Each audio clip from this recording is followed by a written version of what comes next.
హరి ఓం. ఓం శ్రీ గణేశాయ నమః. లౌకిక న్యాయ సంస్కృత లోకోక్తుల గురించి కొన్ని తెలుసుకునే ప్రయత్నం చేద్దాం. అందులో మొదటిగా కాకతాళీయ న్యాయ. అనుకోకుండా రెండు వేరు సంఘటనలు ఒకేసారి జరిగితే దానిని కాకతాళీయంగా జరిగింది అంటుంటాం. కాక అంటే కాకి, తాళ అంటే తాటి చెట్టు. ఒక కాకి వచ్చి తాటి చెట్టు మీద వాలింది. అదే సమయానికి సరిగ్గా తాటి ఆకు రాలి కింద పడింది. ఈ రెండిటికి సంబంధం లేదండి, వేరు సంఘటనలు, కానీ అనుకోకుండా ఒకేసారి జరిగాయి. అలాంటప్పుడు మనం కాకతాళీయ న్యాయ అని చెప్తుంటాం అన్నమాట. ఇప్పుడు ఏదన్నా ఒక పర్యాటక స్థలానికి వెళ్ళాము, అనుకోకుండా అక్కడ మంచు వర్షమో కురిసింది అనుకోండి.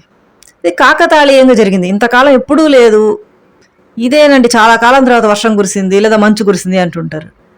అంటే అంటే మనం వెళ్ళిన దానికి అక్కడ మంచో వర్షమో కురిసిన దానికి సంబంధం లేదు, వేరు సంఘటనలు అవి, అని ఒకేసారి జరిగాయి కాబట్టి కాకతాళీయంగా జరిగింది అని చెప్తుంటాం అన్నమాట. ఇదే కాకతాళీయ న్యాయ. అలాగే స్థాళీ పులాక న్యాయ, ఇది కూడా మనం వాడుతూ ఉంటాం. ఒక గిన్నెలో అన్నం ఉడికిందా లేదా తెలుసుకోవాలి అనుకుందాం అనుకోండి, ఒక మెతుకు పట్టుకొని చూస్తే తెలుస్తుంది, మొత్తం అన్నం ఉడికిందా లేదా చెప్పగలం. దీన్ని ఏమంటాం మనం? స్థాళీ పులాక న్యాయ. ఇలా ఏదైనా కూడా మనం శాంపుల్కి తీసుకొని పరీక్ష చేసినప్పుడు దాని నాణ్యత ఎలా నిర్ధారిస్తామో అవన్నీ కూడా స్థాళీ పులాక న్యాయ కిందే వస్తుంది. ఇప్పుడు మనం రక్త పరీక్ష చేయించుకుంటారండి, ఆ రక్తంలో చక్కెర శాతమో మరొకటో ఏదో తెలుసుకోవాలి అనుకున్నప్పుడు ఏం చేస్తారు? కొన్ని చుక్కల రక్తమే తీస్తారు కదా, సో పరీక్ష చేసి చెప్తారు.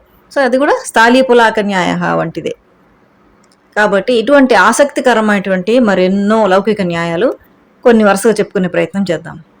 అంతవరకు సెలవు. శ్రీరామ జయం.